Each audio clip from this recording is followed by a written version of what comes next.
Okay guys, here we are again. We're outside, nice sunny days. Today's video is about how to teach your dog, your IGP dog, or for that matter, any type of competitive obedience dog, not to forage. We're going to be doing it inducively. So when I say inducively, we're not going to be using compulsion. So we're going to lay the foundation through more positive motivation, whether we use food, or we can use a tug like this, and you see I got a line on it. You'll see in a moment why we have the line on it. A small tug, these ones are great. I like to put that under my arm, just like that, so it's a little bit more concealed when I'm working with my dog. For those of you that have a dog that loves the ball and the rope, we can show you how to use that when we're teaching the dog not to forage. Okay, so we're going to start off first with this big old tug right here with the line on it. And what's going to happen is we're going to show you now how we stop the dog from foraging inducively. So let's say I have my dog seated beside me. We're going to take this big tug just like that with the line hanging from behind. I'll grasp the line with my right hand just like this. Now for this particular exercise, I'm not going to move fast. It's going to be slow to moderate pace. So let's say I say to the dog, foos, or heel, and we start to move. So this is the pace that I'm going to go at. When it's time to deliver the reward, I'm going to literally come to a stop, and then I'm going to do this, yeah, and pull it back. And what happens is, because the dog is so in tune with the toy, when that dog or when that tug flies back, it's obviously going to cause the dog to pull back. And then what's going to happen is we're going to get engaged in play, then we're going to start again. So now we get all set up, dog's beside me, tug under the arm, the tail is dragging, I grasp it with the right hand. We're going to say to the dog, puss, and we're going to move not too fast. When it's time, I'm going to come to a halt just like this, and then pull it back. And again, the tug represents the prey. The dog represents the predator. What's going to happen is the dog's going to give chase. Now, if you do that every time, you move forward, not too fast, because again, you're trying to teach the dog perfect position.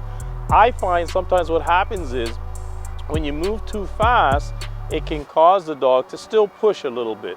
Also, by coming to a halt just before we reward the dog, that also allows the dog to process the information and understand, okay, this is where I'm supposed to be. Because sometimes when we do it on the fly, for some dogs, it still causes them to push because they're moving. So ideally, what we want is to come to a stop, wait a moment, mark the behavior. So remember, I use my marker, and then boom, chase goes backwards, not forward. Right, we got Big Bad Flex, and we got our tug. We're gonna get ready to show you how we teach the dog not to forage. But first, let's build them up. You ready? Yeah. Oh, yeah. Sit. Good boy. We're gonna take the tug, put it under the arm like that. We're gonna grasp the tail with the right hand. You ready, buddy? Here we go.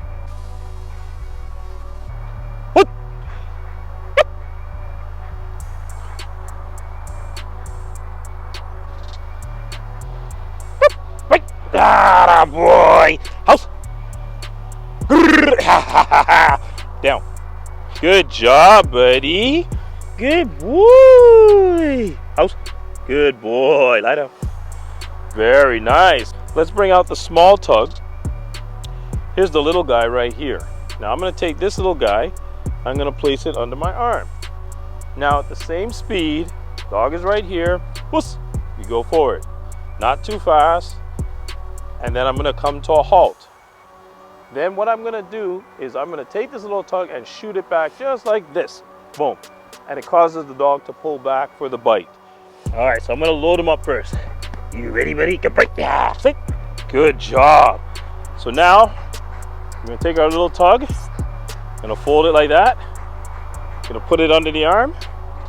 Ready, buddy? Yeah. Good. Foot.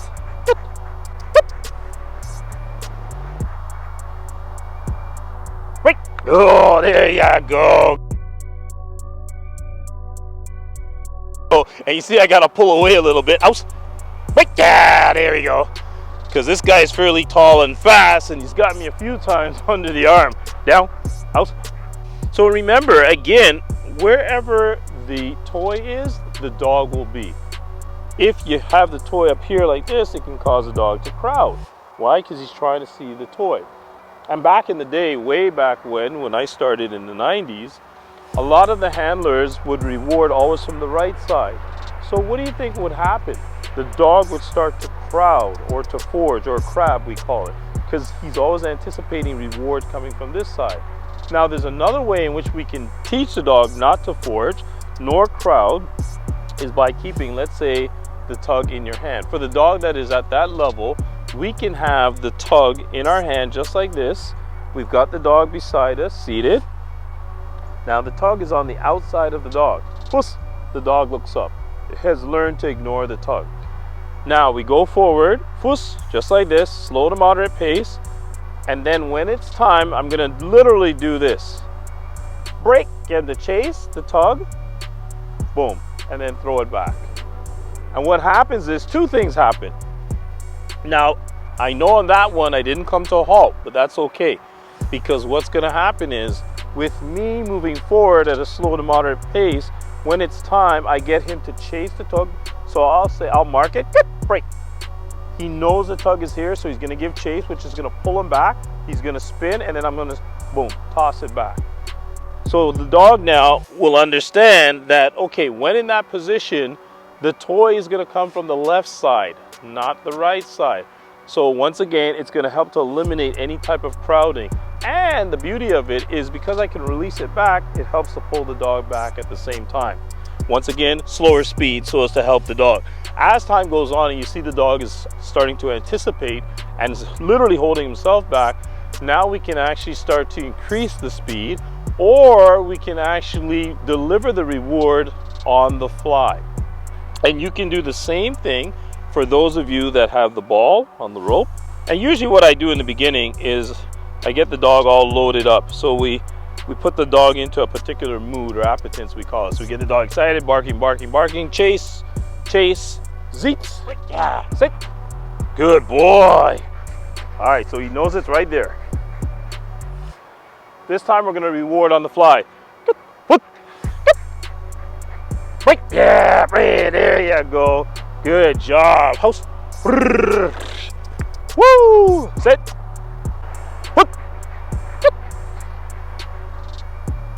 Break. Yeah. That was quick. And it's okay if he grabs it like that. Again, he pulled away and he pulled back. So that's perfectly all right. Out. Yeah, there you go, buddy. Down. Good job. Good job. And with that one, what we did is we rewarded on the fly. So I was moving with the dog, again, few steps, maybe 5. And then what I did is break, spin, get the dog to chase, release. And again, depending on the dog will dictate how far back he goes with the toy. Sometimes they're not as quick and they end up covering a little bit more ground going back. Sometimes they're really fast and boom, they catch it right there. Either way, it's always here in this rough vicinity right here, which again helps to stop crowding, crabbing, or like I said, foraging.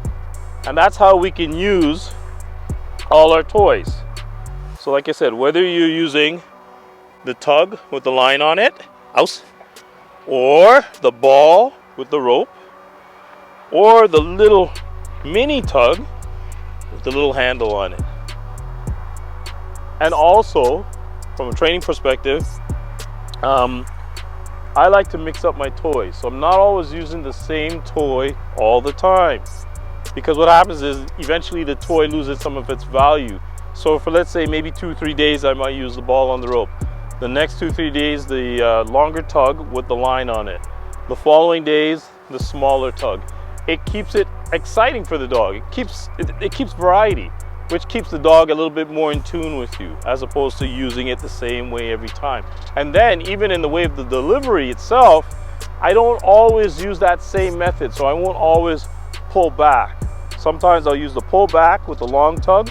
Other times I might have the small one and just fire it back like that. Other times the ball on the rope, spin.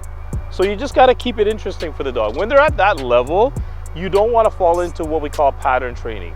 Now you want to keep everything on a variable, and it just keeps the dog a little bit more intense and a little bit more interested. I hope you guys love the video. If so, please don't forget to give us a thumbs up and also subscribe to our channel. So this way when we get new and upcoming videos, you'll be the first to know through notification. Also, you might want to check out my new book, Instinct to Excellence. You can get it on our website. With that said, guys, take care.